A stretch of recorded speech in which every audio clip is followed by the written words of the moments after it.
राज एक होशियार और सच्चा लड़का था जो दिल्ली के एक बड़े शहर में रहता था। एक दिन वह एक सुंदर लड़की रिया से मिला जो उसके ऑफिस में नई ज्वाइन हुई थी। रिया की आंखों में कुछ खास था, एक रहस्य जो उसे और भी आकर्षक बनाता था। रिया धीरे धीरे राज के करीब आने लगी और उसकी बातें सुनकर राज को ऐसा लगा जैसे वह उसकी जिंदगी का सबसे अहम हिस्सा बन चुकी हो। लेकिन जितना राज रिया को जानने लगा उतना ही वह समझने लगा कि कुछ तो गड़बड़ है।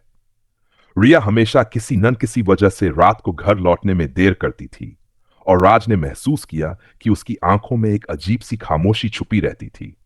एक दिन रिया ने राज को अपने घर बुलाया और वह नहीं कर सका। जैसे ही राज रिया के घर पहुंचा उसने देखा कि घर के अंदर एक अजीब सी सर्दी थी और सारी लाइटें बंद थी। रिया ने उसे अंदर बुलाया और कहा, तुम्हें बहुत कुछ बताना है मुझे राज। उसके बाद उसने एक कटा हुआ पैकेट राज के सामने रखा जिसमें एक धंसा हुआ दिल था। राज के हाथ से पैकेट गिरते हुए देखा और घबराया। रिया ने कहा, यह दिल तुम्हारा होगा और अब तुम मेरे साथ हमेशा रहोगे। राज डर के मारे चिल्ला पड़ा, तुम क्या कर रही हो रिया? रिया हंसते हुए बोली, तुम्हें जाल में फंसाया है मैंने, अब तुम नहीं बच सकते। राज ने भागने की कोशिश की लेकिन रिया ने उसे जकड़ लिया। अचानक एक अजीब सी शक्ति से उसका दिल उसके सीने से बाहर निकल आया और रिया ने उसे निगल लिया। राज की आंखों में भय था और वह समझ गया कि रिया एक भूतिया आत्मा है जो नए शिकार को खोजने के लिए लोगों का दिल निकाल कर खा जाती है। तभी पुलिस की एक टीम घर में घुसती है। वे किसी मामले की जांच कर रहे थे और रिया की असली पहचान के बारे में जानने के लिए वहां आए थे। लेकिन जैसे ही पुलिस के अधिकारी अंदर गए, रिया गायब हो चुकी थी और राज का लाश वहीं पड़ी थी, उसका दिल निकाल लिया गया था। पुलिस को यह सब एक रहस्य के रूप में सामने आया और केस को सुलझाने की कोशिश की, लेकिन रिया का कोई पता नहीं चला। राज की मौत का मामला अब भी अनसुलझा था और शहर में एक अजीब डर का माहौल था। लोग कहते हैं कि रिया अब भी कहीं आसपास है और किसी नए शिकार का इंतजार कर रही है। पुलिस के अधिकारियों ने राज की मौत की जांच शुरू की लेकिन किसी भी तरह का सुराग नहीं मिला।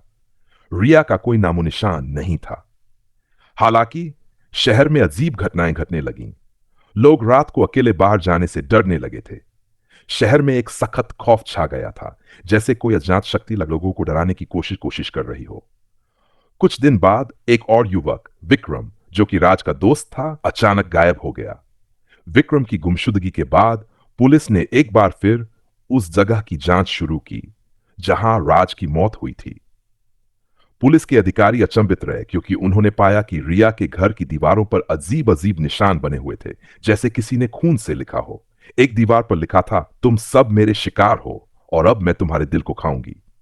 अधिकारी डरते हुए घर के भीतर दाखिल हुए और जैसे ही वे अंदर पहुंचे, दरवाजे खुद बंद हो गए।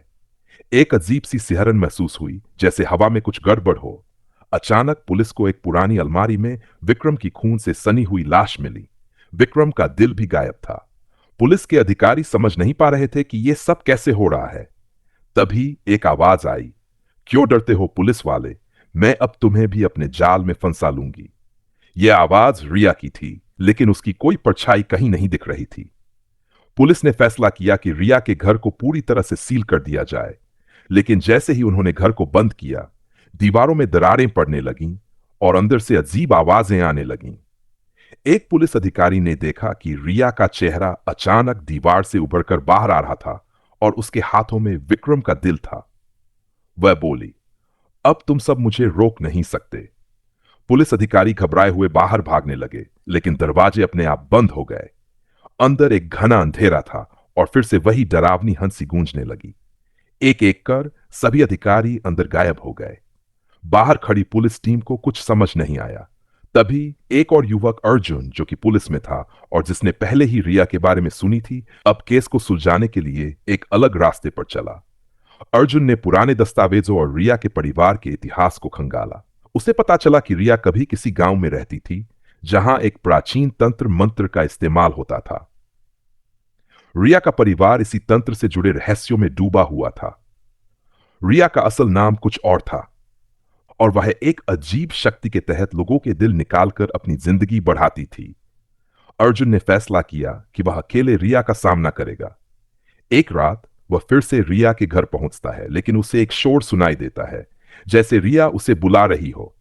अर्जुन अंदर जाता है और वहां उसे एक भयावह दृश्य दिखाई देता है। रिया की असली शक्ल, जो अब एक भूतिया रूप धारण कर चुकी है। रिया की आंखों में गहरा अंधकार था और उसके हाथों में विक्रम और राज के दिल थे। रिया ने अर्जुन को घेरते हुए कहा, तुम भी मेरे जाल में फंसने वाले हो। अर्जुन ने हिम्मत जुटाई और रिया के सामने खड़ा हो गया।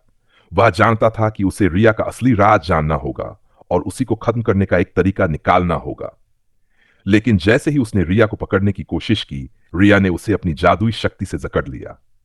अर्जुन का दिल भी अब रिया के हाथों में था और वह समझ चुका था कि अब वह भी रिया का अगला शिकार बन चुका था। लेकिन क्या अर्जुन उस भूतिया शक्ति को रोक पाएगा, या यह अंधेरा और डर आगे भी फैलता रहेगा? कहानी का रहस्य और भी गहरा हो चुका था और अब केवल एक सवाल था, क्या रिया को कभी हार मिलेगी या शहर हमेशा उसके आतंक में डूबा रहेगा?